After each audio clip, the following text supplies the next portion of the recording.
બધાને હર હર મહાદેવ શિવરાત્રિના. અને આપણે આવ્યા હતા આજે સવારમાં રનિંગ કરવા. તો આજે હતી શિવરાત્રિ, તો આપણે જઈએ મહાદેવના દર્શન કરવા. તો વિડીયોમાં તમે જોડાયેલા રહેજો. આપણે રનિંગ તો કરી લીધી, તમને જો લાગતું જશે.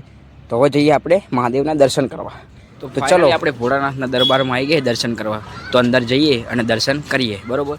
તો તમે વિડીયોમાં જોડાયેલા રહેજો. બોલો હર હર મહાદેવ. તો ફાઇનલી આપણે ભોળાનાથનું મંદિર જો જોરદાર સજાવવામાં આવ્યું છે અને ભાવિ ભક્તોની ભીડ પણ હતી અંદર. બધા ભક્તો ભોળાનાથના દર્શન કરતા હતા, તો આપણે પણ કરી લઈએ.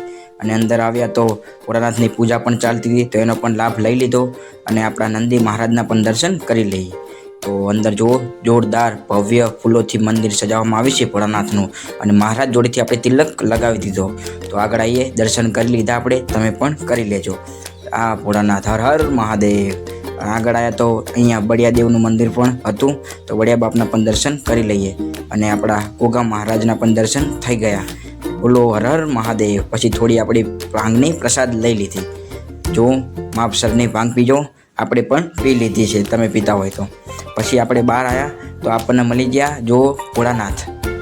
રિયલમાં ભોળાનાથ આપણને મળવાયા, તો એમને પણ થોડું આપણે જે બનતું હતું એ કરી લીધું. તો ગાય માતાના દર્શન કરીને હવે આપણે આગળ જઈશું વડવાળા દેવના દર્શન કરવા માટે. કારણ કે બાજુમાં હતું આપણા વડવાળા હનુમાનજીનું મંદિર. અને કોને કોને આ મંદિર જોયું છે કોમેન્ટ કરીને જય શ્રી રામ લખી દેજો. તો ચલો કરી લઈએ એમના પણ દર્શન.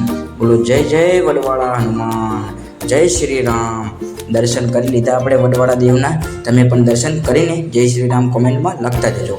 અને પછી આપણે દર્શન કરી અને થોડી વાંચી લીધી હનુમાન ચાલીસા. હનુમાન ચાલીસા વાંચીને પ્રસાદી લઈને હવે આપણે જઈશું બહાર. તો આપણે વડવાળા દેવના અને શંકર ભગવાનના દર્શન કર્યા. તમે પણ જો આજે ભોળાનાથના દર્શન કર્યા હોય તો કોમેન્ટ કરતા જજો.